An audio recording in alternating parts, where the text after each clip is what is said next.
বড় বড় ইমামরা বলেছিলেন, মা আপনি সংবাদ নিয়ে দেখুন, যে মহিলা স্বপ্ন দেখেছে নিশ্চয়ই ওই মহিলার গর্ভে সন্তান আছে। একটু বলুন সুবহানাল্লাহ। ও মা, ওই মহিলাকে সাবধানে থাকতে বলবেন, ওই মহিলাকে সাবধানে থাকতে বলবেন, ওই মহিলা যেন বিহুরমতি না হয়ে যায়। ও মা, ওই মহিলার গর্ভে যে সন্তান আছে, ওই সন্তানটা ভূমিষ্ঠ হওয়ার পরে হাফেজ হবে, আলেম হবে, ফকি হবে, মুহাদ্দিস হবে। ওই সন্তানের দ্বারা তামাম পৃথিবীর জমিনে দিনের আলো জারি হয়ে যাবে। এই হচ্ছে স্বপ্নের ব্যাখ্যা। স্বপ্নটাও যেমন, বলুন বলুন ব্যাখ্যাটাও। ইমাম শাফি রহমাতুল্লাহ আলাইহির আম্মা স্বপ্ন দেখে হেরেম শরীফের বড় বড় ইমামদের কাছে স্বপ্নের তাবিজ জানতে গেলেন। হেরেম শরীফের বড় বড় ইমামরা স্বপ্নের তাবির করলেন, যে মহিলাই স্বপ্ন দেখেছে নিশ্চয়ই ওই মহিলার গর্ভে কি আছে, সন্তান আছে।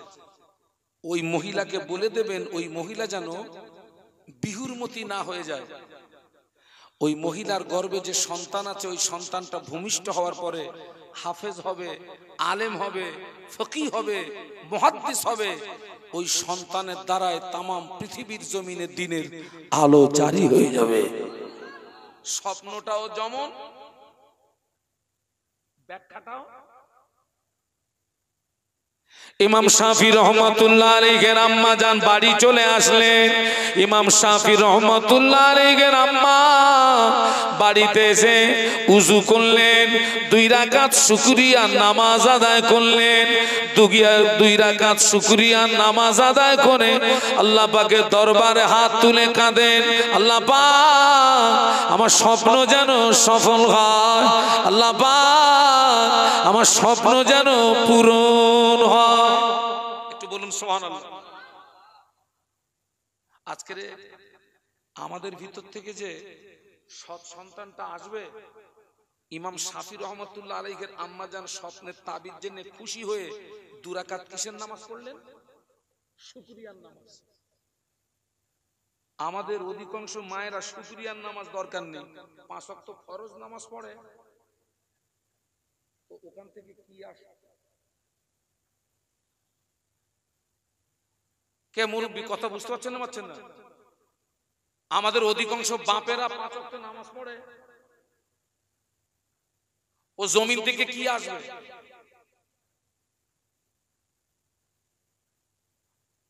কাঁদছে, আল্লাহ আমার স্বপ্ন যেন সফল হয়, আল্লাহ আমার স্বপ্ন যেন পূরণ হয়। কাঁদতে কাঁদতে দোয়া চাইতে চাইতে সময় হয়ে গেল। আল্লাহ পাক একটা সন্তান দিলেন। কাঁদতে কাঁদতে দোয়া চাইতে চাইতে সময় হয়ে গেল, বাচ্চা প্রসবের সময় হয়ে গেল। আল্লাহ একটা সন্তান দিলেন। ওই ছেলেটা 10 বছরের ভিতরে পূর্ণ 30 পারা কোরআন শরীফের হাফেজ হয়ে গেল। সুবহানাল্লাহ। কাঁদতে কাঁদতে দোয়া চাইতে চাইতে সময় হলো, আল্লাহ পাক একটা সন্তান দিলেন এবং ওই সন্তানটা 10 বছরের ভিতরে পূর্ণ 30 পারা কোরআন শরীফের হাফেজ হয়ে গেছে। একটু বলুন সুবহানাল্লাহ। বাবা, ওই হেরেম শরীফের বড় বড় ইমামরা যে স্বপ্নের তাবির করেছিলেন, সেই স্বপ্নের তাবিরের সঙ্গে মিলছে না মিলছে না? মিলছে। ইমাম শাফি রহমাতুল্লাহ আলাইহি 10 বছরে পূর্ণ 30 পারা কোরআনের হাফেজ হওয়ার পরে আম্মাকে না বলে লুকিয়ে লুকিয়ে চলে গেছে মদিনা শরীফে ইমাম মালিক রহমাতুল্লাহ আলাইহির কাছে ইলমে হাদিস, ইলমে তাফসীরের জ্ঞান অর্জন করতে।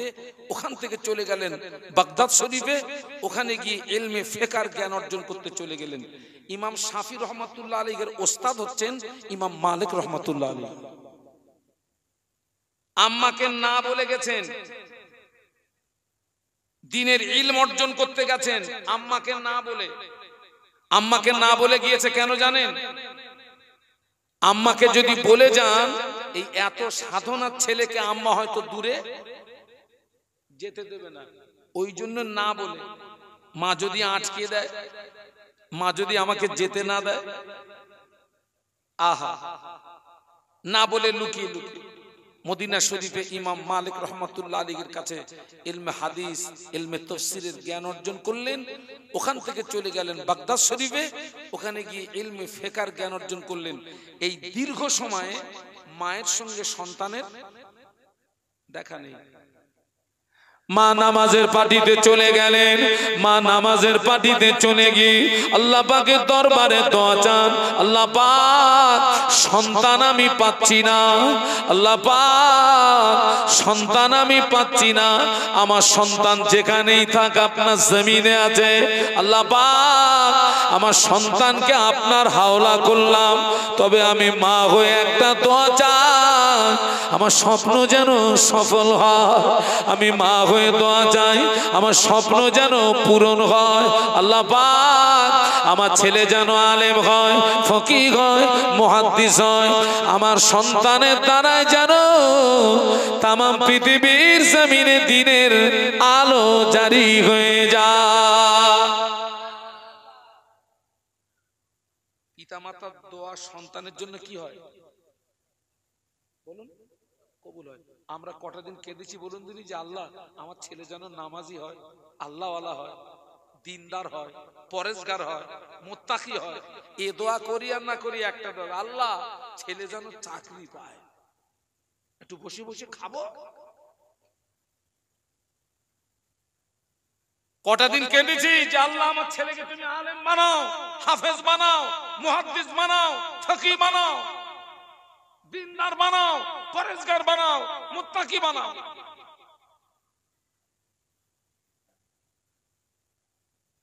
আমার কথা বুঝতে পারছেন না? পারছেন না? মা কাঁদছে, দীর্ঘদিন মায়ের সঙ্গে দেখা নেই, মা শুধু কাঁদতেছে। আলেমের দোয়া কবুল হবে গ্যারান্টি নাই, ইমামের দোয়া কবুল হবে গ্যারান্টি নাই, মুফতি সাহেবের দোয়া কবুল হবে গ্যারান্টি নাই, পীর সাহেবের দোয়া কবুল হবে গ্যারান্টি নাই। হতেও পারে নাও পারে, হতেও পারে নাও পারে, তবে আল্লাহ রাসূল বলেছেন পিতামাতা সন্তানের জন্য যখন দোয়া চায়, পিতামাতা সন্তানের জন্য যখন দোয়া চায়, মা বাপের দোয়া, আব্বা আম্মার দোয়া, পিতা মাতার দোয়া সরাসরি আল্লাহ পাকের দরবারে কবুল হয়ে যায়। আল্লাহ রাসূল বলেছেন বিগাইরি হিজাব, হিজাবুন মানে পর্দা। পিতা মাতা যখন দোয়া চায়, আল্লাহ আর পিতা মাতার মাঝখানে কোনো পর্দা থাকে না, ডাইরেক্ট কবুল। আমি আপনাদেরকে জ্ঞান দিতে আসেনি, পারলে দোয়া করবেন আল্লাহ আমার ছেলেটাকে নামাজি বানাও, আল্লাহ আমার ছেলেটাকে রোজাদার বানাও, আল্লাহ আমার ছেলেটাকে দিনদার বানাও, আল্লাহ আমার সন্তানকে পরহেজগার বানাও, আমার সন্তানকে মুত্তাকি বানাও। দোয়া করবেন। দীর্ঘদিন সময় অতিবাহিত হয়ে গেল, সন্তানের সঙ্গে মায়ের দেখা নেই। ইলমে হাদিস, ইলমে তাফসীর, ইলমে ফিকহের জ্ঞান অর্জন করে দীর্ঘদিন পরে মদিনা শরীফ থেকে ইমাম মালিক হুজুর কাছ থেকে ছুটি নিয়ে ইমাম শাফি রহমাতুল্লাহ আলাইহি বাড়ি আসছেন। দীর্ঘদিন পরে বাড়ি আসছেন, তো ইমাম মালিক রহমাতুল্লাহ আলাইহি বলছেন, বেটা এতদিন পরে যাবে, খালি হাতে যাবে? কয়েকটা উট বোঝাই মাল দিয়েছেন। বাবা ছেলে এতদিন পরে বাড়ি যাবে, খালি হাতে যাবে, এই কয়েকটা উট বোঝাই মাল দিচ্ছে, এই মালগুলো নিয়ে বাড়ি যাও। ইমাম মালিক রহমাতুল্লাহ আলাইহি কয়েকটা উট বোঝাই মাল দিয়েছেন ইমাম শাফি রহমাতুল্লাহ আলাইহি। ইমাম শাফি রহমাতুল্লাহ আলাইহি ওই কয়েকটা উট বোঝাই মাল নিয়ে অক্লান্ত পরিশ্রম করে বাড়ি এসেছে। ঘরের দরওয়াজায় বাইরে দাঁড়িয়ে সালাম দিয়ে বলেন, আম্মা জান আমি আপনার সন্তান এসেছি মা। ও আম্মা জান দরওয়াজা খুলে দিন মা, আমি আপনার সন্তান এসেছি মা। মা দরওয়াজা খোলে না। মা ভিতর থেকে সালামের জবাব দিয়ে বলেন, ও বাবা ছেলে এতদিন পরে ফিরে এসেছো, শুকরিয়া আল্লাহ পাকের দরবারে। এতদিন পরে ফিরে এসেছো আমার ঘরে, শুকরিয়া আল্লাহর দরবারে। তবে বাবা ছেলে, এতদিন পরে এসেছো, বেটা কি নিয়ে এসেছো? আম্মা জান, আমি কয়েকটা উট বোঝাই মাল এনেছি মা। আম্মা জান, আমি কয়েকটা উট বোঝাই মাল এনেছি মা। এতদিন পরে এসছি মা, আমি কয়েকটা উট বোঝাই কি এনেছি? মাল এনেছি। আম্মা জান দরওয়াজা খোলে না, ভিতর থেকে আওয়াজ দেয়, ও বাবা ছেলে, মালের আমার দরকার নাই, মালের আমার প্রয়োজন নাই, চলে যাও। মদিনা শরীফের হেরেম শরীফের আশেপাশে কত বেওয়া আছে, কত মিসকিন আছে, কত ফকির আছে, এই মালগুলো তাদের ভিতরে খায়রাত করে দাও, এই মালগুলো তাদের ভিতরে বন্টন করে দাও। মা দরওয়াজা খোলে না। এতদিন পরে এসছে কিন্তু মা দরজা, বলুন বলুন।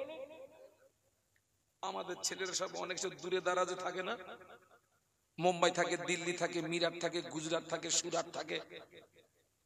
এক বছর পরে ছেলে বাড়ি এসছে, মা যদি জিজ্ঞাসা করে, বেটা এতদিন পরে এসছিস, আমার জন্য কি নিয়ে এসছিস?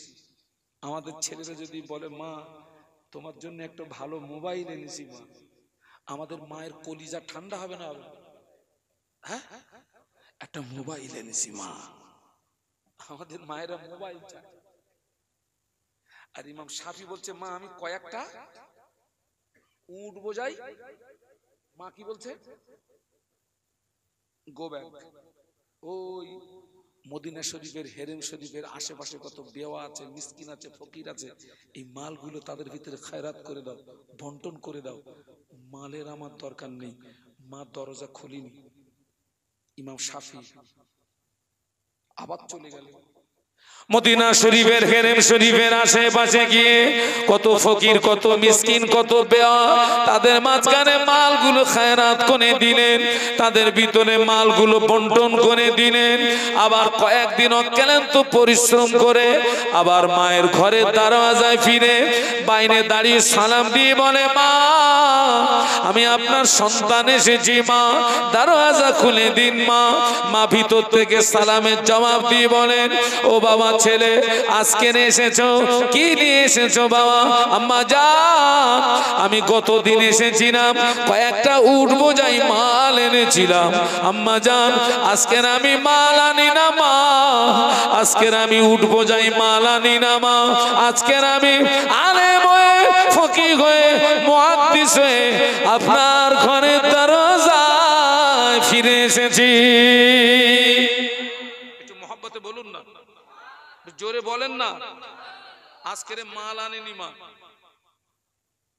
আজকের আমি কি হয়ে এসেছি? আলেম হয়ে, ফকিহ হয়ে, মুহাদ্দিস হয়ে আপনার ঘরের দরজা ফিরে এসেছি মা। এবারে মা ঘরের দরজা খুলেছেন, মা ঘরের দরজা খুলে সন্তানকে বুকের ভিতরে জড়িয়ে ধরে বলে, ও বাবা ছেলে, তুমি জানো না, তুমি যখন আমার পেটে ছিলে আমি একটা স্বপ্ন দেখেছিলাম, আমার পেটের ভিতর থেকে একটা আলো বেরিয়ে ওই আলোটা আসমানের দিকে উঠে গেল, ওই আলোতে গোটা আসমানটা আলোকিত হয়ে গেল। আমি হেরেম শরীফের ইমামদের কাছে তাবিজ জেনেছিলাম, তানারা বলেছিলেন, মা ওই মহিলার গর্ভে নিশ্চয়ই সন্তান আছে, ওই সন্তানটা ভূমিষ্ঠ হওয়ার পরে হাফেজ হবে, আলেম হবে, ফকিহ হবে, মুহাদ্দিস হবে। ওই সন্তানের দ্বারাই তামাম পৃথিবীর জমিনে দিনের আলো জারি হয়ে যাবে।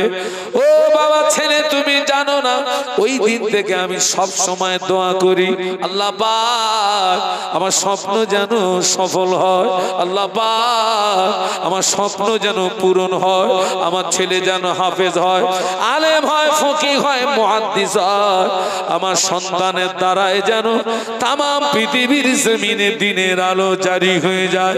ও বাবা ছেলে, আল্লাহ পাক আমার স্বপ্নকে পূরণ করে আল্লাহ পাক তোমাকে আলেম বানিয়ে, ফকিহ বানিয়ে, মুহাদ্দিস বানিয়ে আমার ঘরের দরওয়াজা ফিরিয়ে দিয়েছে।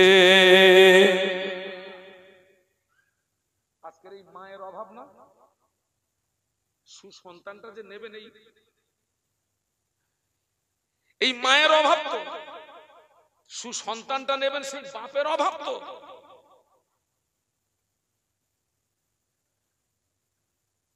সেই মায়ের অভাব, সেই বাপের অভাব। আল্লাহ পাক আমাদেরকে হেদায়েত দান করুন, আল্লাহুম্মা। আমার ছেলেরা, আগেই বলেছি, জমিন ভালো হলে গাছ ভালো হবে, গাছ ভালো হলে আল্লাহ চাইলে ফল ভালো হবে, আল্লাহ চাইলে ফল ভালো হবে। আর একটা জমিন দেখাচ্ছি,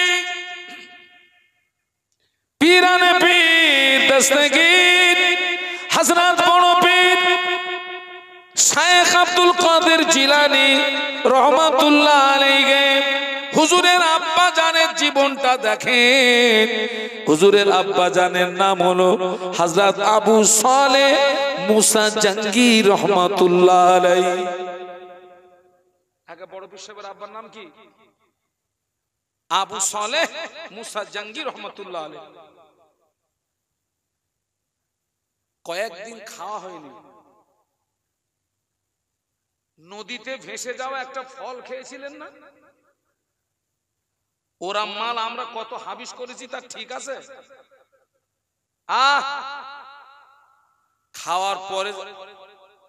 খাওয়ার পরে তানার ভিতরে অনুশোচনা তৈরি, আল্লাহ কার বাগানের ফল খেলাম, আমি তো না বলি খেয়ে ফেললাম।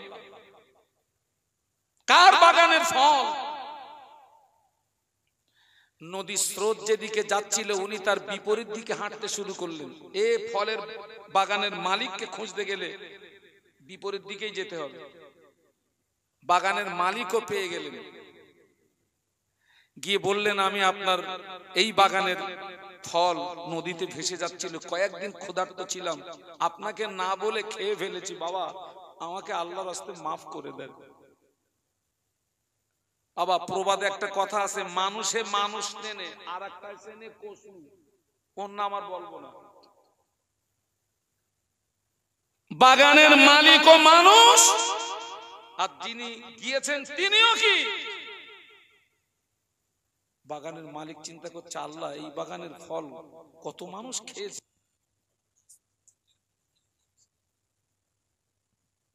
বেড়ে গিয়ে বাগানের মালিক একটু পেঁচ দিয়ে দিলেন, ক্ষমা হবে বেটা, দুটো শর্ত আছে। কটা আপনারা শুনেছেন না? এক নাম্বার শর্ত কি? 12 বছর কথা বলে না, 12 বছর আমার এই বাগানে। আচ্ছা ভাই, আপনারা মনে করেন আপনাদের এই দুর্গাপুরের কারোর বাগানের এক কাঁদি কলা আমি চুরি করে খেয়েছি, আমি যদি ওর কাছে ক্ষমা চাইতি, ভাই তোর বাগানের এক কাঁদি কলা চুরি করে খেয়েছি আর মাফ করে দে, ও যদি বলে 5 বছর আমার এই বাগানে তোমার ফাও খাটতে হবে, ওর মারবো না তো সাহস বলো। একটা দুটো বছর না, কটা বছর? পীরানে পীর দস্তগীর বড় পীর আব্দুল কাদের জিলানী রহমাতুল্লাহ আলাইহি আব্বা জান মনে মনে চিন্তা করছে, আল্লাহ পাক আমি যদি বাগানের মালিকের দাবি যদি না মানি, মালিক যদি আমাকে মাফ না করে, আল্লাহ তো আমায় মাফ করবে না। একটা হলো হকুল্লাহ আর একটা হলো হকুল ইবাদ, একটা বান্দার হক, একটা আল্লাহর হক। ও আমার ভাইজানেরা, হুজুরের আব্বা জান 12 বছর গোলামি করাতে রাজি হয়ে গেলে। একটু মহব্বতে বলুন না।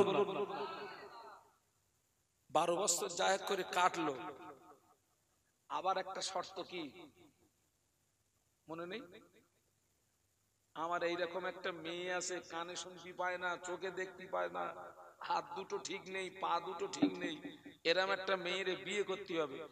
ও যা মেয়ের বর্ণনা দিয়েছে, আমার কাছে ছেলেদের যদি বলা হয় খোকা 10 লাখ দেবো, এইরকম একটা মেয়ে তোর জন্য ঠিক করেছি, নেবে বলে মনে হয়? হুজুরের আব্বা জান সেই মেয়েকে বিবাহ করাতে রাজি হয়ে গেলেন। তবে তো বড় পীর সাহেব তৈরি হয়েছে।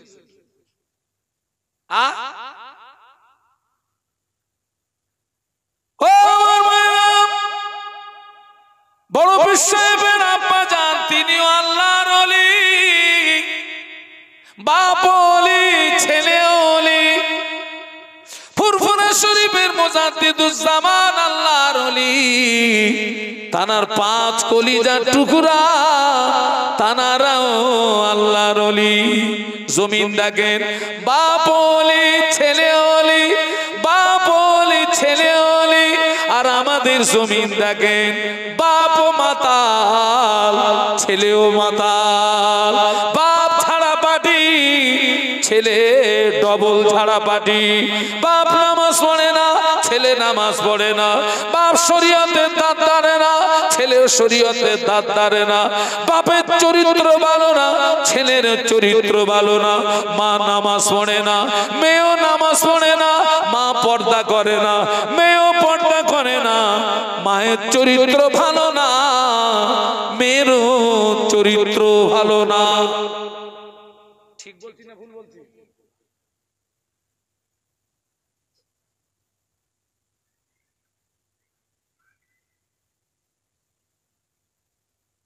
আজান হচ্ছে না?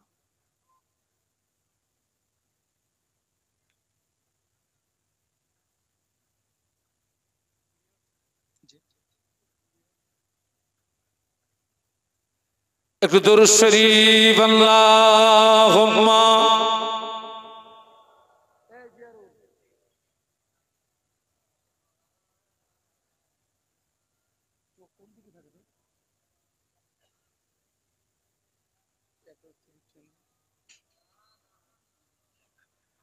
একটু মহব্বতের সঙ্গে পড়েন, আল্লাহুম্মা সাল্লি আলা।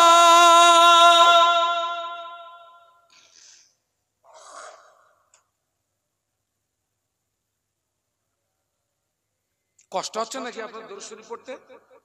হসপিটালের বেদের মতন সব চিচি করতেছেন কেন সব? জোরে জোরে আল্লাহুম্মা সাল্লি আলা মাশাআল্লাহ মাওলানা মুহাম্মদ আলা আলে।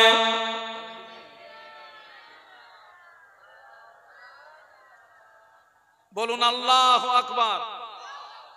দেখেন বাপও যেমন, ছেলে দেখেন। পীরানে পীর দস্তগীর বড় পীর আব্দুল কাদের জিলানী রহমাতুল্লাহ আলাইহি আম্মা জান একদিন ডেকে বললেন, ও বাবা আব্দুল কাদের, যাও বাবা মক্তবে যাও, আল্লাহর কোরআন শিখে এসো। একটু বলুন সুবহানাল্লাহ। যাও যাও যাও, আল্লাহর কোরআন শিখে এসো। হুজুরকে মাদ্রাসায় পাঠিয়ে দেওয়া হলো। শিক্ষক পাশে বসিয়ে বলে, ও বাবা আব্দুল কাদের, আমার সঙ্গে পড়ো। আউযু বিল্লাহি মিনাশ শাইতানির রাজিম, বিসমিল্লাহির রহমানির রহিম। আলিফ বে তে সে জিম হে খে কিংবা আলিফ বা তা সা জিম হা খা কথিত আছে, কথিত আছে। পীরানে পীর দস্তগীর হযরত বড় পীর আব্দুল কাদের জিলানী রহমাতুল্লাহ আলাইহি আউযু বিল্লাহ বিসমিল্লাহ থেকে শুরু করে 18 পারা কোরআন মুখস্থ পড়েছিলেন। আরো জোরে বলো। হুজুর জিজ্ঞাসা করেন, ও বাবা আব্দুল কাদের, কি করে তুমি কোরআন মুখস্থ করলে? হুজুর আমার আম্মা জান কোরআনের হাফেজা ছিলেন, আমার আম্মা জান কোরআন তেলাওয়াত করেন। আমি আব্দুল কাদের মায়ের জবানে তেলাওয়াতকৃত কোরআন আমি আব্দুল কাদের মুখস্থ করেছি। মা কোরআনের হাফেজা, ছেলেও কোরআনের হাফেজ। আর আমাদের জমিন দেখেন, মা গানের হাফেজ, হাফেজ। ঠিক বলেছি না ভুল বলেছি? এই খোকাটা 27 বছর হজ করতেছি আমি, একেবারে ভুল বলবো? ওর মাও গান বলতেছে, মেয়েও। ও টুনির মা, তোমার টুনি কথা শোনে।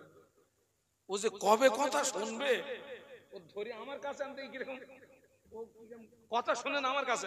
ও টুনিরে আমার কাছে আনতে দেখে একটু কথা কিরম শোনে না আমি একটু দেখি।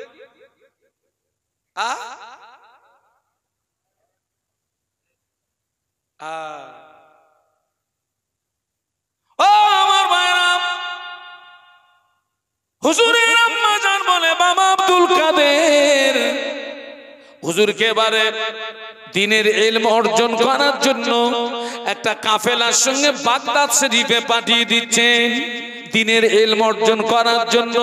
ও বাবা আব্দুল কাদের, যাও বাবা দ্বীনের ইলম অর্জন করে এসো। হুজুরকে বাগদাদের মাদ্রাসায় পাঠিয়ে দিচ্ছে, কাফেলার সঙ্গে পাঠিয়ে দিচ্ছেন। আম্মা জান 40টা সোনার মুদ্রানা নিয়ে ছেলের জামার বগলের নিচে সুন্দর করে সেলাই করে দিয়ে কাফেলার সঙ্গে বিদায় দিয়ে বললেন, ও বাবা আব্দুল কাদের, তোকে আল্লাহর হাওলা করলাম, যা বাবা দ্বীনের ইলম অর্জন করে আয়।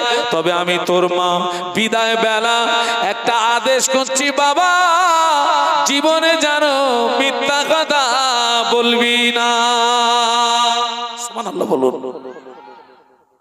তোকে আল্লাহর হাওলা করলাম, তবে তোর মা হয়ে একটা আদেশ করছি, তোকে জীবনে জানো মিথ্যা হচ্ছে গোনার মা। মিথ্যা কি? গোনার মা।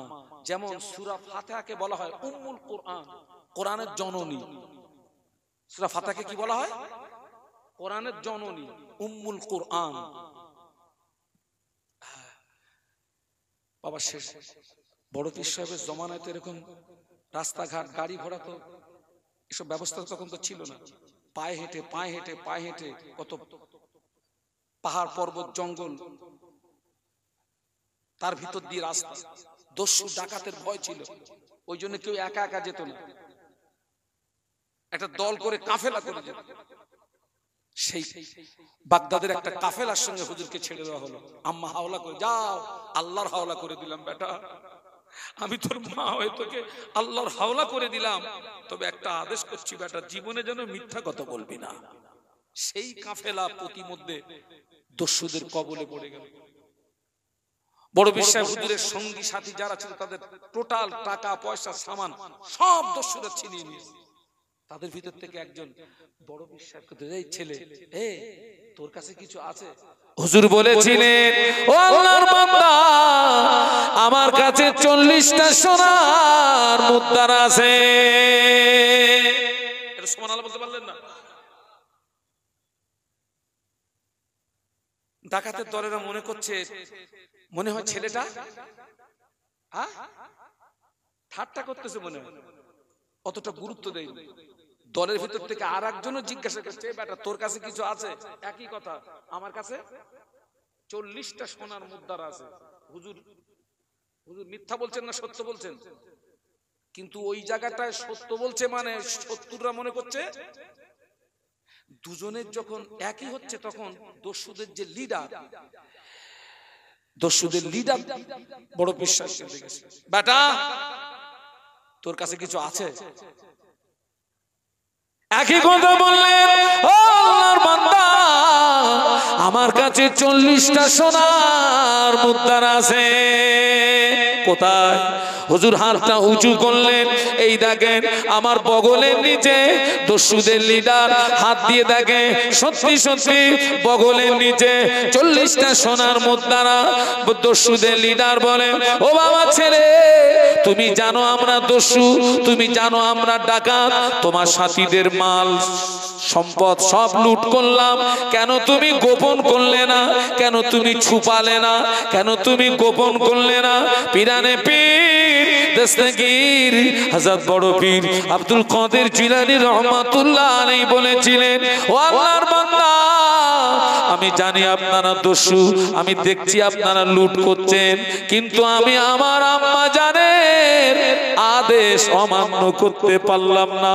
আমার আম্মা জান আমাকে বিদায় দেওয়া কালে আম্মা আমাকে একটা আদেশ করেছিলেন, ও বাবা আব্দুল কাদের, জীবনে জানো মিথ্যা কথা বলবি না। কিন্তু আজ কঠিন মুসিবতের সময়ে আমি মায়ের আদেশ অমান্য করতে পারলাম না। বলুন সুবহানাল্লাহ। দস্যুদের লিডারের ব্রেন খুলে গেল। ও ছেলে, কঠিন বিপদের সময়, কঠিন মুসিবতের সময় তোর মায়ের আদেশ তুই অমান্য করতে পারলি না বেটা। আমি জীবনে আমার আল্লাহর কত হুকুম অমান্য করেছি, আমি জীবনে আল্লাহর কত হুকুম অমান্য করেছি আর নয়। ও বেটা, তোর পবিত্র হাতটা আমার দিকে বাড়িয়ে দে, আমার নাপাক হাতটা ধরে একটু আমাকে তওবা পড়িয়ে দে। দস্যুদের লিডার শুধু তওবা করলো না, টোটাল দস্যুদের সব সহচররা এবং দস্যুদের লিডার হুজুরের হাতে তওবা করলো। দস্যুদের লিডার শুধু তওবা করলো না, দস্যুদের লিডার তওবা করে তিনিও আল্লাহর ওলি হয়ে গেলেন।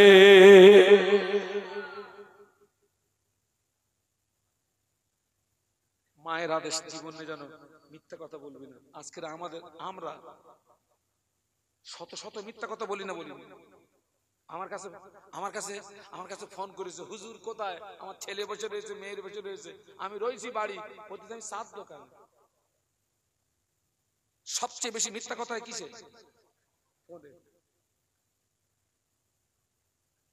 আমরা মিথ্যা বলি বলে আমাদের কাছ থেকে ছেলেও শিখতেছে, মেয়েও শিখতেছে,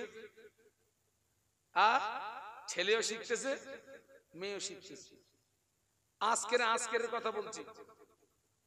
ছেলেকে বাপ টাকা দিয়ে বলতেছে 1 প্যাকেট সিগারেট নিয়ে আমার সামনে, তাহলে ওই ছেলেটা 1 প্যাকেট সিগারেট ওর বাপের হাতে দিলে, আচ্ছা ওই ছেলে একদিন টানবে না? বাপ তো রোজ টানতেছে, একটু দেখি দিন কি নাম, একটু দেখি।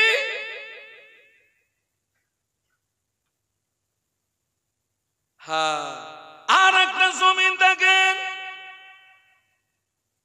আমাদের খোলা পাতার জমিন ধন্য করে শুয়ে আছেন হযরত বজলুর রহমান তারগাপুরি রহমাতুল্লাহ আলাইহি। নাম শুনেছেন না? শুনেছেন? আবার যিনি ছিলেন একজন জিহাদি আলেম, যিনি ছিলেন একজন বলেন জিহাদি আলেম, সৌদি আলেমদের সঙ্গে বাহাত করে সেই বাহাতে জিতে রাজকীয় খানা খেয়ে বাড়ি এসেছিলেন। সুবহানাল্লাহ বলেন। এই কথাটা আমার শোনা, আল্লাহ পাক তার কবরকে এই মুহূর্তে জান্নাতের নূর দিয়ে গুলজার করে দেন। আপনাদের এলাকার মানুষ মরহুম মগফুর গোলাম মাওলা হুজুর, ঘোনা নিবাসী, হুজুরের জবান থেকে আমার শোনা, বজলুর রহমান তারগাপুরি হুজুর রহমাতুল্লাহ আলাইহি ওই আপনার সৌদিতে যে বাহাজ করেছিলেন, সেই বাহাজে গোলাম মাওলা হুজুরও ছিলেন। যখন হুজুরদেরকে ধরে নিয়ে গেল, গোলাম মাওলা হুজুর বলছে আমি তখন থরথর করে কাঁপছি। আর যখন সেই বাহাজে হুজুর বজলুর রহমান তারগাপুরি হুজুর যখন জয়ী হলেন, রাজকীয় খানা যখন খাওয়াচ্ছেন, তখন গোলাম মাওলা হুজুর বলছে তখন আমি জানটা ফিরে পেয়েছি, নইলে এখানে ধরলি তো সব। আমরা যাদেরকে অনেক সম্মানীয় ব্যক্তি বলে জানি, যেমন master, doctor, engineer, advocate, pilot, স্বাভাবিকভাবে সাধারণ মানুষ আমরা এই জাতীয় মানুষদেরকে খুব সম্মানীয় ব্যক্তি হিসাবে আমরা জানি। কিন্তু টোটাল 30 পারা কোরআন শরীফের ভিতরে আল্লাহ পাক কোথাও বলেননি যে মাস্টার সম্প্রদায় আমাকে বেশি ভয় করে, ডাক্তার সম্প্রদায় আমাকে বেশি ভয় করে, ইঞ্জিনিয়ার সম্প্রদায় আমাকে বেশি ভয় করে, পাইলট সম্প্রদায় আমাকে বেশি ভয় করে। না, আল্লাহ বলেছেন নিশ্চয়ই আমার বান্দাদের ভিতরে আলেম সম্প্রদায় আমাকে সবচেয়ে বেশি ভয় করে। একটু মহব্বতে বলুন সুবহানাল্লাহ। আল্লাহ রসুল বললেন আল উলামা ওয়ারাসাতুল আম্বিয়া, আলেম সম্প্রদায় হচ্ছে নবীদিগের ওয়ারিস। আজকের আমরা যে প্রতিষ্ঠানে এসেছি, এ প্রতিষ্ঠান হচ্ছে হাফেজ তৈরি করার কারখানা, আলেম তৈরি করার কারখানা, মুহাদ্দিস তৈরি করার কারখানা, ফকিহ তৈরি করার কারখানা। আজকে আমরা সকলে সৌভাগ্যবান, বিশেষ করে আপনারা দুর্গাপুর গ্রামবাসী, আপনারা সৌভাগ্যবান যে আজকের আপনাদের গ্রামে সুনামের সঙ্গে এই প্রতিষ্ঠান সম্মানের সঙ্গে দাঁড়িয়ে আছে। এ প্রতিষ্ঠান আপনাদেরকে কি উপহার দেয়? এ প্রতিষ্ঠান আপনাদেরকে হাফেজে কোরআন উপহার দেয়। এ প্রতিষ্ঠান আপনাদের কি উপহার দেয়? এ প্রতিষ্ঠান আপনাদেরকে আলেম উপহার দেয়।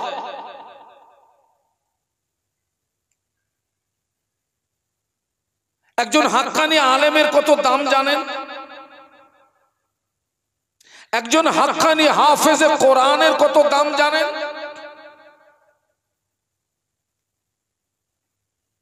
আল্লাহ রসুল বলেছেন তলাবুল ইলমি ফরিদাতুন আলা কুল্লি মুসলিমি ওয়া মুসলিমা, প্রত্যেকটা নরনারীর জন্য দ্বীনের ইলম অর্জন করা ফরজ। কতটা ইলম অর্জন করা ফরজ? নামাজ পড়তে গেলে যতটা জ্ঞানের প্রয়োজন, রমজানের রোজা রাখতে গেলে যতটা জ্ঞানের প্রয়োজন, হজ করতে গেলে যতটা জ্ঞানের প্রয়োজন, যাকাত দিতে গেলে যতটা জ্ঞানের প্রয়োজন, স্ত্রী পুত্র তাদেরকে নিয়ে, আপনার স্ত্রী, আপনার ছেলে, আপনার মেয়েকে নিয়ে সংসার পরিচালনা করতে গেলে যতটা জ্ঞানের প্রয়োজন, এতটা জ্ঞান অর্জন করা ফরজ। আপনার ভিতরে যদি শরীয়তের জ্ঞান না থাকে, আমার দিকে তাকান, আপনার ভিতরে যদি কোরআনের জ্ঞান না থাকে, আপনি আল্লাহকে চিনতে পারবেন না, আপনি নবীকে চিনতে পারবেন না, আপনি জাহান্নাম থেকে নিজের জীবনকে বাঁচাতে পারবেন না, জান্নাতের রাস্তা আপনি খুঁজে পাবেন না। আপনার ভিতরে যদি কোরআনের জ্ঞান না থাকে, আপনার ভিতরে যদি দ্বীনের ইলম যদি আপনার ভিতরে না থাকে। আল্লাহ রাসূল বলেছেন খায়রুকুম মান তাআল্লামাল কুরআনা ওয়া আল্লামা, তোমাদের ভিতরে ওই ব্যক্তি উত্তম যে নিজে কোরআন শেখে এবং অপরকে কোরআন শেখায়। একটু বলুন না সুবহানাল্লাহ, একটু মহব্বতের সঙ্গে বলুন। আমরা সকলে আলেমদের জবান থেকে একটি হাদিস শরীফ আমরা খুব শুনি যে আল্লাহ রসুল বলেছেন একজন মানুষ যখন মারা যায় তার সমস্ত আমল কি হয়? বলুন, কথা বলুন। বন্ধ হয়ে যায়। তিনটা আমল বন্ধ হয় না। ইদা মাতাল ইনসানু ইনকাতা আনহু আমালুহু ইল্লা মিন সালাসাতিন ইল্লা মিন সাদকাতিন জারিয়া আও ইলমিন ইউনতাফাউ বিহি আও ওয়ালাদিন সালিহিন ইয়াদউ লাহু আও কামা ক্বালা আলাইহিস সালাম। রাসূল বলেছেন একজন মানুষ যখন মারা যায় সমস্ত আমল বন্ধ হয়ে যায়, তিনটা আমল বন্ধ হয় না। তার ভিতরে একটা আমল, কেউ যদি সৎ সন্তান রেখে কবরে যেতে পারে। সবাই মিলে বলুন তো কি সন্তান? সৎ সন্তান। কেউ যদি সৎ সন্তান রেখে কবরে যেতে পারে, ওই সন্তানের দ্বারাই তার পিতামাতা কবরে উপকৃত হয়। একটু বলুন সুবহানাল্লাহ। আচ্ছা বাবা, আপনারা আমার সঙ্গে একটু কথা বলুন তো, ওই প্রাইমারি স্কুলে, হাই স্কুলে, কলেজে ওই শিক্ষা অর্জন করে কি সৎ সন্তান হওয়া যাবে? তার ভিতরে যদি দ্বীনের জ্ঞান না থাকে, তার ভিতরে যদি কোরআনের জ্ঞান না থাকে, তার ভিতরে যদি শরীয়তের জ্ঞান না থাকে, ও তো সৎ সন্তান হতে পারবে না। এ প্রতিষ্ঠান হচ্ছে সৎ সন্তান তৈরি করার প্রতিষ্ঠান, নেক আওলাদ তৈরি করার প্রতিষ্ঠান। একটা সৎ সন্তানের কত দাম জানেন? একটা নেক সন্তানের কত দাম জানেন? তাম পৃথিবীর জমিনে যত সম্পদ, ওই সম্পদ যদি এক পাল্লায় চাপিয়ে দাও, একটা সৎ চরিত্রবান সন্তানকে যদি অপর পাল্লায় চাপিয়ে দেওয়া, ওই সৎ চরিত্রবান সন্তানের পাল্লাটা ভারী হয়ে যাবে। একটু বলুন না সুবহানাল্লাহ। একটা সৎ সন্তানে এত দাম।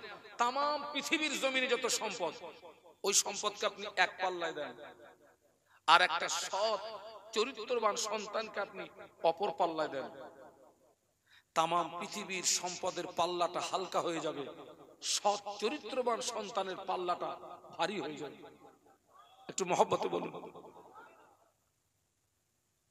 শুধু তাই নয়, তাম পৃথিবীর জমিনে যত সম্পদ, ওই সম্পদ যদি এক পাল্লায় রাখা হয়, একটা সৎ চরিত্রবান সন্তানকে যদি অপর পাল্লায় রাখা হয়, ওই সৎ চরিত্রবান সন্তানটা আল্লাহ পাকের দরবারে কবুল হয়ে যাবে। সুবহানাল্লাহ। তাম পৃথিবীর সম্পদটা আপনি এক পাল্লায় রাখুন, আর একটা সৎ চরিত্রবান সন্তানকে অপর পাল্লায় রাখুন, ওই সৎ চরিত্রবান সন্তান আল্লাহ পাকের দরবারে কবুল হয়ে যাবে। বলুন সুবহানাল্লাহ। একটু মহব্বতের সঙ্গে বলুন। আজকের সেই প্রতিষ্ঠানে আমরা এসেছি, কিন্তু দুঃখ এবং আফসোস একটা জায়গায়, একটা প্রতিষ্ঠান চালাতে গেলে যে কতটা অর্থের প্রয়োজন, শ্রম দিতে হয়, বুদ্ধি দিতে হয়, যারা প্রতিষ্ঠান চালায় তারাই জানে। মানুষ যারা প্রতিষ্ঠান চালায় তারা পাগল হয়ে যায়। আগামী কাল এবং পরশু অর্থাৎ শুক্রবার এবং শনিবার আমি একটি প্রতিষ্ঠানের দায়িত্বে আছি, যার ইসালে সব। আজকে সারা দিন আমি সেই কাজে ব্যস্ত ছিলাম। আমি হাফেজ সাহেবকে মাগরিবের নামাজের পরে ফোন করে বললাম, হাফেজ সাহেব আমাকে যদি একটু ছেড়ে দেন তো আমার পক্ষে একটু সুবিধা হয়।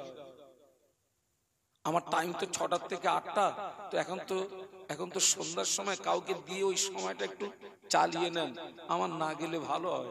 কারণ আমি এখানে থাকলে আমি মানে প্রতিষ্ঠানের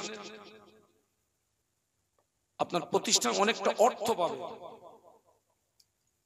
কিন্তু হাফেজ সাহেব বললেন না আসলে হবে না। আমি বাধ্য গতিতে সব ফেলে দিয়ে ছুটলাম। একটা প্রতিষ্ঠানকে চালাতে গেলে যে আপনার সেই ব্যক্তিকে কতটা লোড নিতে হয়, এর পরেও এক শ্রেণীর মানুষ আবার তাদের কাছে গালও শুনতে হয়। তো আমি একটা কথা ভাবি, আসমানের নিচে জমিনের উপরে বিশ্ব নবীর মতো ভালো মানুষ কেউ আছে? আর ও মুরব্বীরা কথা বলেন না কেন আপনারা?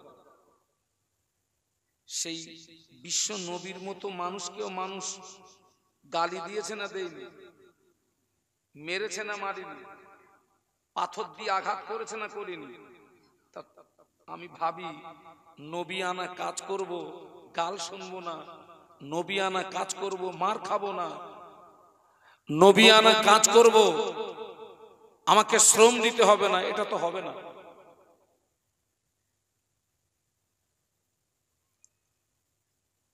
একজন মানুষ আসমান সমূহ গোনা নিয়ে কবরে চলে গিয়েছে। সৎ সন্তানের কত দাম দেখুন। আসমান সমূহ গোনা নিয়ে কবরে চলে গিয়েছে, কিন্তু এই গোনার ভিতরে দুটো বিষয়ের গন্ধ নাই। যে মানুষটা আসমান সমূহ গোনা নিয়ে কবরে চলে গিয়েছে, ওই গোনার ভিতরে শিরিকের কোনো গন্ধ নাই। ওই গোনার ভিতরে মানুষের হক মারার কোনো গন্ধ নাই। ওই ব্যক্তিটা জীবনে কোনোদিন শিরিক করে নাই, ওই ব্যক্তিটা জীবনে কারোর হক মারে নাই। সাধারণ গুনাহ নিয়ে কবরে চলে গিয়েছে, কিন্তু দেখতে পাওয়া যাবে কিয়ামতের ময়দানে ওই ব্যক্তিটা বেগুনাহ মাসুম হয়ে উঠবে। একটু মহব্বতে বলতে পারলেন না? আরো একবার বলছি কথাটা। একজন ব্যক্তি আসমান সমূহ গুনাহ নিয়ে কবরে চলে গেছে, কিন্তু ওই গুনার ভিতরে দুটো বিষয়ের গন্ধ নেই। ওই লোকটা জীবনে কোনোদিন শিরিক করেনি, আর ওই লোকটা জীবনে কারোর হক মারেনি। এমনি সাধারণ গুনাহ নিয়ে কবরে চলে গেছে, কিন্তু ওই লোকটাই দেখা যাবে কিয়ামতের ময়দানে বেগুনাহ মাসুম হয়ে উঠবে। মনে একটা প্রশ্ন এসে যায়, ওর ওই জীবনের গুনাহগুলো মাফ হলো কি করে? একটা প্রশ্ন আছে না? ওই ব্যক্তিটা পৃথিবীর জমিনে সৎ সন্তান দেখে কবরে চলে গেছে। কি সন্তান? ওই ছেলেটা 5 ওয়াক্ত নামাজ পড়ে, নামাজের পাটিতে বসে দোয়া চায়, রব্বির হামহুমা কামা রব্বায়ানি সগীরা, রব্বির হামহুমা কামা রব্বায়ানি সগীরা।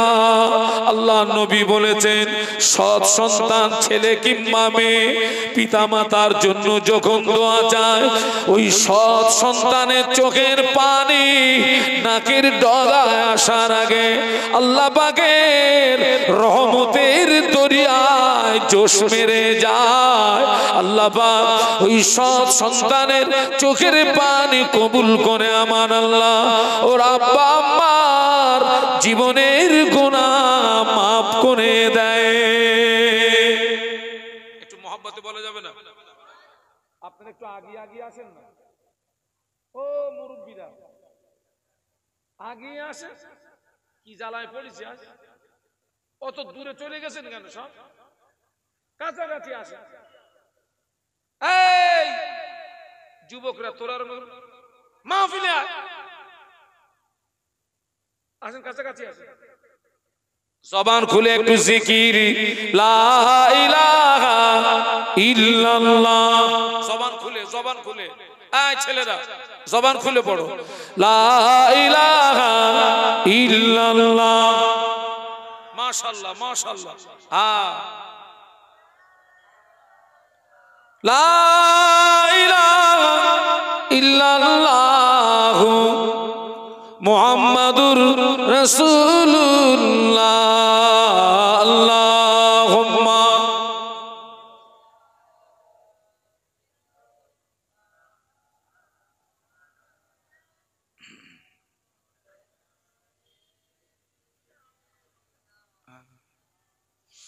সকলে একটু জবান খুলে বলুন আল্লাহু আকবার। না হয়নি, আরো আওয়াজ বাড়াতে হবে। বলুন আল্লাহু আকবার। সৎ সন্তান দোয়া চাচ্ছে, রব্বির হামহুমা কামা রব্বায়ানি সগীরা। রাসূল বলেছেন, সৎ সন্তানের চোখের পানি নাকের ডগায় আসার আগে আল্লাহ পাকের রহমতের দরিয়ায় জোশ মেরে যায়। বলুন সুবহানাল্লাহ। এই হচ্ছে সেই সৎ সন্তান তৈরি করার কারখানা। এখানে সৎ সন্তান তৈরি হয়, নেক সন্তান তৈরি হয়।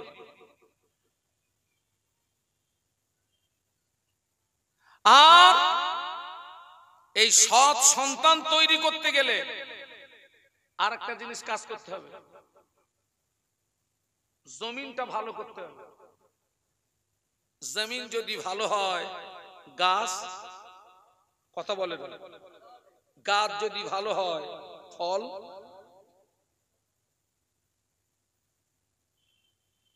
এখোকা জমিন মানে এই জমিন না, বলো কোন জমিন? বল দিন, বল না, যাটা বল না। বাপ মা, জমিন মানে এই জমিন না। জমিন ভালো হলে গাছ ভালো হবে, গাছ ভালো হলে ফল ভালো হবে। বাপ যদি নামাজি হয়, বাপ যদি আল্লাহ যদি সচ্চরিত্রবান হয়, মা যদি নামাজি হয়, মা যদি সচ্চরিত্রবতী হয়, মা যদি পর্দানশিনী হয়, আল্লাহ পাক ওই জমিন থেকে সুসন্তান দান করবে। আজকের অধিকাংশ জমিন খারাপ হয়ে গেছে বেটা। পীরানে পীর দস্তাজির বড় পীর আব্দুল কাদের জিলানী রহমাতুল্লাহ জমিন দেখেন তো, খাজা আজমির রহমাতুল্লাহ আলাইহি, আল্লামা হুজুর রহমাতুল্লাহ আলাইহি, মুজাদ্দিদুজ জামান দাদা হুজুর পীর রহমাতুল্লাহ আলাইহি।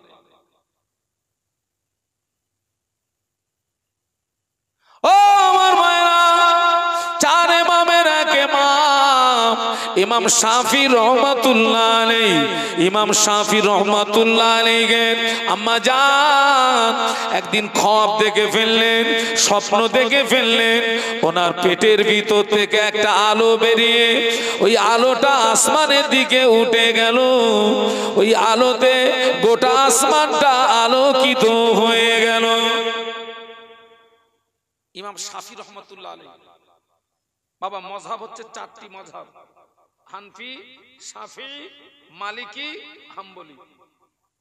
এই চারটে মযহাবের চারটে ইমাম আছে, আর চারটে ইমাম হচ্ছে হক, পুরো গুম করে দেয়।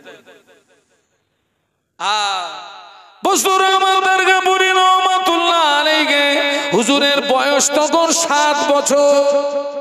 কত? 7 7 6 0 60 না, 1 2 3 4 5 6 7। আল্লাহ নবী বললেন, মুরু আওলাদাকুম বিসসালাতি ইদা বালাগু সাবান ওয়াদিরিবুহুম ইদা বালাগু আশরান আও কামা ক্বালা আলাইহিস সালাম।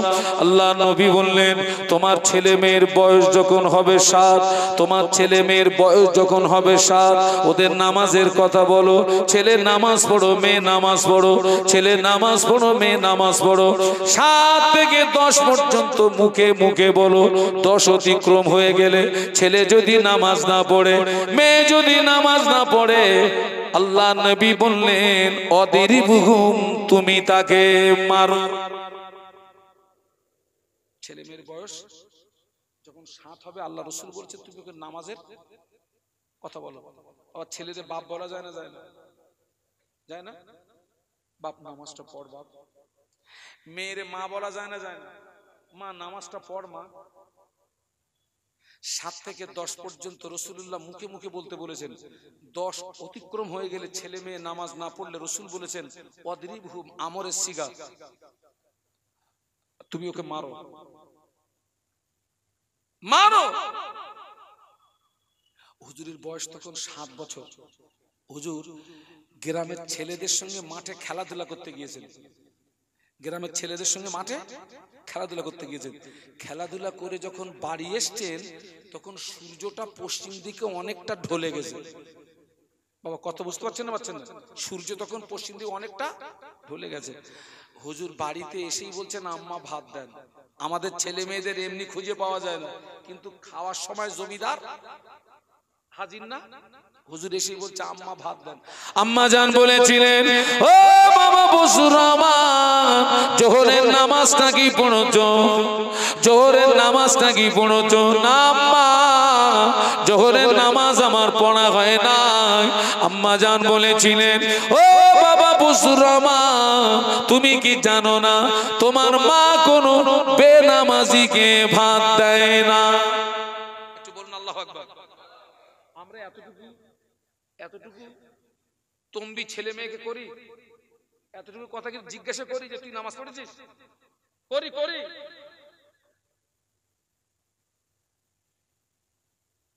এই যে জানুয়ারি মাস চলে গেল, ওই যে পিকনিক হয় না, কথা বলে না তো, 3-4 দিন না 1 সপ্তাহ বেরিয়ে গেছে, ছেলে আর মেয়ে বেরিয়ে গেছে পিকনিক করতে। ছেলে আর মেয়ে। আচ্ছা ওই 1 সপ্তাহ পর কোথায় ছিল কারোর কোনো খোঁজ খবর নেই। ও যা বাড়ি এসছে, ও ছেলে আর ও মেয়ে ভালো আছে বলে মনে হয় সব। আল্লাহরে শুনলে অবাক হয়ে যাবেন, বিয়ে করার 3 মাস পর বাচ্চা হয়েছে। কমাস পরে? আচ্ছা 3 মাসে কারোর বাচ্চা হয়? আসলে ও হচ্ছে ওই ওই যে পিকনিকে গেছিল, ওখান থেকে প্রোডাকশন নিয়েছে, আর স্বামীর বাড়ি এসে ডেলিভারি দিয়েছে। হচ্ছে পিকনিকের মাল। এই হাসতেছিস কেন? সত্যি কথা বলতিস তুই। ও পিকনিকের মাল দীঘায় চলে গেছে, দীঘায় কোনো খবর নেই, ওখান থেকে প্রোডাকশন আনতেছে আর স্বামীর বাড়ি ডেলিভারি দিচ্ছে, 3 মাসে বাচ্চা। কিয়ামত এসে গেছে বাবা। মেয়ে রবিবারেও ক্লাস করতেছে। আচ্ছা, আপনাদের এই যে এখানে আমার সামনে অনেক লোকের চুল পুরো পেকে গেছে, রবিবারে কোন কলেজ হয় বলেন? হ্যাঁ, আচ্ছা ঠিক আছে, তুই যাচ্ছিস, যা রবিবারে ক্লাস কর, কিন্তু যখন পরীক্ষা হচ্ছে দেখা যাচ্ছে লেটার সহ ফেল। তুই রবিবারও বাদ দিলি নি, আবার দেখতেছি ফেল করতেছিস, কি বাবা? হ্যাঁ, বলতেছে হুজুর রবিবারে কোথায় ক্লাস হয়? মেয়েরা আমি খোকা ওই খবরলে দেখে যা, ওই যে মেয়ে রবিবারে ক্লাস করতেছে ওর মাও রবিবারে ক্লাস করা পাঠিয়েছিল, ওর মাও রবিবারে ক্লাস করেছে, খবরলে দেখে যা। বজরুর রহমান দরগাপুরি রহমাতুল্লাহ আলাইহি আম্মা জান বলেছিলেন, ও বাবা বজরুর রহমান, তুমি কি জানো না তোমার মা কোনো বেনামাজিকে ভাত দেয় না? হুজুর বললেন, আমি মনে করলাম এই পর্যন্ত বলে আমাকে রেহাই দিয়ে দেবে, এই পর্যন্ত বলে আমাকে ছেড়ে দেবে, হলো না। হুজুর বললেন, আমার আম্মা জান আমায় বললেন, ও বাবা বজরুর রহমান দাঁড়িয়ে যাও। হুজুর বললেন, আমি দাঁড়িয়ে গেলাম। আমার আম্মা জান কোথা থেকে 2টি ইট আনলেন, 2টি ইট এনে আমাকে বললেন, ও বাবা বজরুর রহমান হাত দুটো সোজা করো। হুজুর বললেন, আমি হাত দুটো সোজা করলাম। আমার আম্মা জান আমার 2 হাতে 2টো ইট তুলে দিলেন। আমার 2 হাতে 2টো ইট তুলে দিয়ে বললেন, ও বাবা বজরুর রহমান, ইট যদি পড়ে যায় শাস্তি আরো দ্বিগুণ হবে। 7 বছরের ছেলে হাতে ইট রাখতে পারে না। হুজুর বললেন, আমার হাত থেকে ইট পড়ে গেল, আমি থরথর করে কাঁপছিলাম, চোখের পানিতে নাকের পানিতে একাকার হয়ে গেল, চোখের পানিতে নাকের পানিতে একাকার হয়ে গেল। আম্মা জান আমায় বললেন, ও বাবা বজরুর রহমান যাও গোসল করো। হুজুর বললেন, আমি গোসল করলাম। আম্মা জান বললেন, বাবা বজরুর রহমান যাও জোহরের নামাজ আদায় করো। হুজুর বললেন, আমি জোহরের নামাজ আদায় করলাম। তারপরে আমার আম্মা আমাকে খানা দিলেন। হুজুর বর্ণনা করেন, ওই দিন থেকে আমি বজরুর রহমান আমার জীবনে কোনোদিন এক ওয়াক্ত নামাজ কাজা হয় নাই।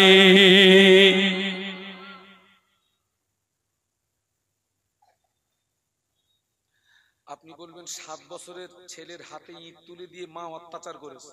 আমি কিছুক্ষণের জন্য আপনার মতটাকে মেনে নিলাম।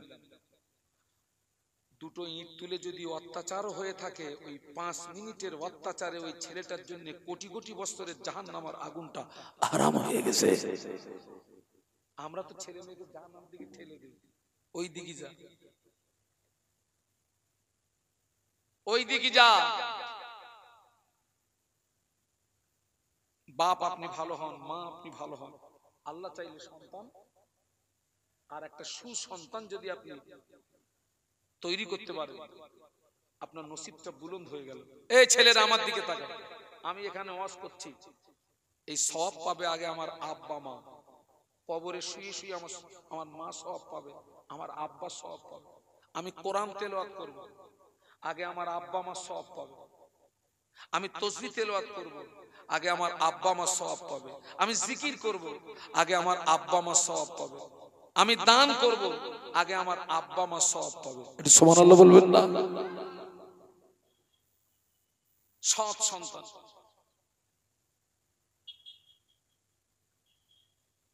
আমি যে কথা বলার জন্য এ পর্যন্ত এসেছি, আজকের আমরা যে প্রতিষ্ঠানে এসেছি, যে আঙিনায় এসেছি আমরা, এটা হচ্ছে সেই সৎ সন্তান তৈরি করার কারখানা। সৎ সন্তান তৈরি করার কারখানা। আপনাদেরকে বলে যাচ্ছি, সবাই আপনার প্রতিষ্ঠানের দিকে খেয়াল রাখবেন। আর আপনাদেরকে বলবো, আপনার ছেলে মাস্টার হোক, ডাক্তার হোক, উকিল হোক, ইঞ্জিনিয়ার হোক, পাইলট হোক, এগুলোরও প্রয়োজন আছে, তবে কোরআনের শিক্ষাকে বাদ দিয়ে নয়। দ্বীনি শিক্ষাকে, প্রাথমিক দ্বীনি শিক্ষা, জায়েজ না জায়েজ, হারাম হালাল, পাক না পাক, এই যে প্রাথমিক দ্বীনি শিক্ষা, এটা অবশ্য রাখতে হবে। আবার বলছি, আপনার ছেলে ডাক্তার হোক, উকিল হোক, ইঞ্জিনিয়ার হোক, পাইলট হোক, প্রয়োজন আছে, কোরআনের শিক্ষাকে বাদ দিয়ে নয়। আজকের অবাক হয়ে যাবেন, আশ্চর্য হয়ে যাবেন, আজকে দ্বীনের ইলম আমাদের ভিতরে না থাকার কারণে, দ্বীনের জ্ঞান আমাদের ভিতরে না থাকার কারণে আমাদের দ্বারাই অনেক ভুল হয়ে যায়। নামাজে ভুল হয়, রোজায় ভুল হয়, হজে ভুল হয়, যাকাতে ভুল হয়, দানে ভুল হয়। আল্লাহু আকবার। মাদ্রাসার জন্য কালেকশন করতে গেছি, তো একটা বাড়িতে গিয়ে সালাম দিয়েছি, তো সালাম দিয়েছি, কোন সালামের উত্তর পাইনি। তো তারপরে আমি বলছি, ভাইজান কেউ বাড়ি আছেন? হঠাৎ নজর পড়ে গেল ওই ঘরের বারান্দায় একজন মহিলা নামাজ পড়ছে। তো সেই মহিলার নামাজের ভিতরেই আমাকে বলছে, আপনার ভাই বাড়ি নেই। আগে নামাজের ভিতরে কথা বলা যাবে? ও নামাজ হবে রমজান শরীফের মাসে, ওই যে মানে জোহরের নামাজে সব একসঙ্গে জোহরের নামাজ পড়তেছি, হঠাৎ দেখতেছি নামাজি হালাতে একজন ওই জানলার ধারে ফেলে আবার এসে দাঁড়াচ্ছে। তার মানে ওর গালে থুতু এসে গেছে। হ্যাঁ, এই থুতু যদি এসে যায়, ওটা রোজা অবস্থায় গেলা যাবে, অসুবিধা নেই, তবে থুতু জমিয়ে জমিয়ে জমিয়ে জমিয়ে গেলা যাবে না। এখন ওর গালে থুতু এসেছে, ও নামাজি অবস্থায় জানলায় থুতু ফেলে ওই অবস্থায় দাঁড়িয়ে গেছে, ও নামাজ হবে? নিশ্চয়ই ওর ভিতরে দ্বীনের ইলমটা নেই, দ্বীনের জ্ঞানটা নেই, ওই জন্য ওর দ্বারা এই ভুল হলো। ওই মায়ের ভিতরে দ্বীনের ইলম নেই বলে, শরীয়তের জ্ঞান নেই বলে ও নামাজের ভিতর থেকে আওয়াজ দিচ্ছে, আপনার ভাই বাড়ি নেই। সেই জন্য রাসূল বলেছেন, তলাবুল ইলমি ফরিদাতুন আলা কুল্লি মুসলিমিন ওয়া মুসলিমা, প্রত্যেকটা নরনারীর জন্য দ্বীনের ইলম অর্জন করাটা ফরজ। আমি আপনাদেরকে অনুরোধ করব, আপনারা প্রতিষ্ঠানের দিকে খেয়াল রাখবেন, শ্রম দিয়ে, অর্থ দিয়ে, বুদ্ধি দিয়ে সহযোগিতা করবেন। আল্লাহ পাকের রহমত হবে, আল্লাহ পাকের রহমত হবে। আর আল্লাহ পাকের দরবারে দোয়া, আল্লাহ আমার ছেলেকে নামাজি বানাও, রোজাদার বানাও, পরহেজগার বানাও, মুত্তাকি বানাও। গোটা পরিবার যখন শরিয়াতের বাউন্ডারির ভিতরে চলে আসবে, তখন দেখবেন আপনি একটা নতুন জগৎ দেখতে পাবেন। কি জগৎ? ফজরের আজান হয়ে গেল, ফজরের আজানের আওয়াজ শুনে বাপ নামাজে দাঁড়িয়ে গিয়েছে, ছেলে নামাজে দাঁড়িয়ে গিয়েছে, মেয়ে নামাজে দাঁড়িয়ে গিয়েছে, মা নামাজে দাঁড়িয়ে গিয়েছে। ফজরের আজানের আওয়াজ শুনে ছেলে নামাজে দাঁড়িয়ে, মেয়ে নামাজে দাঁড়িয়ে, আব্বা নামাজে দাঁড়িয়ে, মা নামাজে দাঁড়িয়ে গিয়েছে। ওই নামাজি বাড়িটাতে আল্লাহ পাকের আসমান থেকে রহমত বরকত নাজিল হয়।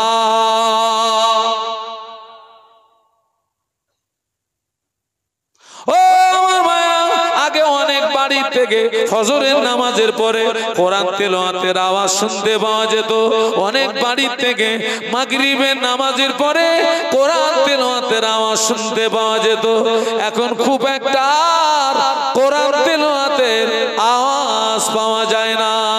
ফজরের নামাজের পরে যে বাড়িতে কোরআন তেলাওয়াত হয়, ফজর থেকে মাগরিব পর্যন্ত ওই বাড়িটার চারিপাশে বিএসএফ, বর্ডার সিকিউরিটি ফোর্সের মতো আল্লাহর ফেরেশতারা পাড়ায় দাঁড়িয়ে যায়। যে বাড়িতে মাগরিবের নামাজের পরে কোরআন তেলাওয়াত হয়, ওই বাড়িটায় মাগরিব থেকে ফজর পর্যন্ত ওই বাড়িটার চারিপাশে আল্লাহর ফেরেশতারা পাড়ায় দাঁড়িয়ে যায়। আজকে সে কোরআন তেলাওয়াত উঠে গেছে বাবা। এখন সে কোরআন তেলাওয়াতের পরিবর্তে কিসের আওয়াজ আসছে বলুন তো? কোরআন তেলাওয়াতের আওয়াজের পরিবর্তে নাউজুবিল্লাহ এখন এসছে গানের আওয়াজ। অধিকাংশ বাড়ির ভিতর থেকে এখন কিসের আওয়াজ আসছে? অত্যন্ত দুঃখ এবং কষ্ট, আমাদের ঘরগুলো আমরা অধিকাংশ ঘরগুলো আমরা গানে ভরিয়ে ফেলেছি। মসজিদের ভিতরে গান ঢুকিয়েছে কে? মোবাইল না বলতে মুসলমান কে ঢুকিয়েছে? এটা দুঃখ, এটা আফসোস। জানাজার নামাজ হচ্ছে, জানাজার নামাজেও গান বাজতেছে। ফোন এসে গেছে, দুঃখ আফসোস।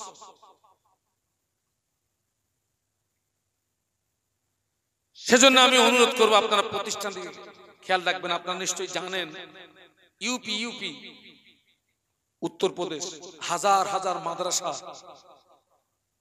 হাজার মাদ্রাসা ক্ষতিগ্রস্ত। আসামে হাজার মাদ্রাসা ব্যান করে দিয়েছে। আমাদের ঈমানি জেদ হওয়া উচিত। ইউপিতে মাদ্রাসা বন্ধ হলো, আসামে মাদ্রাসা বন্ধ হলো, আর আমাদের ঈমানি দায়িত্ব আরো মাদ্রাসার জন্ম দিতে হবে। আজকে আপনারা এই দুর্গাপুর গ্রামবাসী আপনারা সৌভাগ্যবান, এখানে দিনরাত কোরআন তেলাওয়াত হয়। আর যেখানে দিনরাত কোরআন তেলাওয়াত হয় ওই জায়গাতে আল্লাহর আসমান থেকে রহমত বরকত নাজিল হয়। একটু বলুন সুবহানাল্লাহ। আপনারা সৌভাগ্যবান। আল্লাহ পাক আমাদের সকলকে খাতেমা বিল খায়র নসিব করেন, খাতেমা বিল খায়র নসিব করেন। বলুন আল্লাহুম্মা আমিন, বলুন আল্লাহুম্মা আমিন। আমি আপনাদের কাছ থেকে বিদায় নেব ভাই। আমি এখন এখান থেকে যাব হাড়োয়া ঝুজোর গাছা, যে অনেকটা রাস্তা বিদায় নেব। আপনাদেরকে আমি একটা দাওয়াত দিচ্ছি, আগামী কাল এবং পরশু আখারপুর আল আমিন মাদ্রাসা ও এতিমখানার বাৎসরিক ইসালে সব মাহফিল।